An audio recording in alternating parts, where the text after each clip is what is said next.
Ils étaient près de 300 à marcher en blanc pour le Belvédère aujourd'hui. Parmi eux, beaucoup d'anciennes patientes de la maternité venues apporter leur soutien au personnel. Moi, j'ai accouché avec des gens qui étaient réellement bienveillants, qui étaient réellement attentifs à nous accompagner dans cette étape vraiment de découverte de la maternité.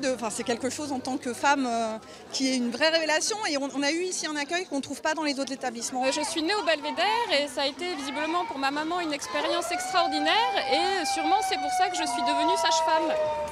Au Belvédère, la maternité représente 90% des soins, une activité qui rapporte peu, 3 600 € par acte. Le plateau de chirurgie inauguré en 2017 a lui coûté 11 millions d'euros, payé à moitié par l'Agence régionale de santé.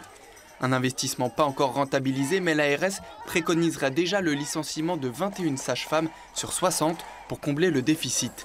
Une erreur selon le personnel. Le soin, ce n'est pas que des antibiotiques, ce n'est pas que de la chirurgie, ce ne sont pas que des actes médicaux. C'est aussi la façon dont on reçoit les gens, comment on les accueille, est-ce qu'on les fait attendre, est-ce qu'on est gentil avec eux. La santé, certes, a un prix.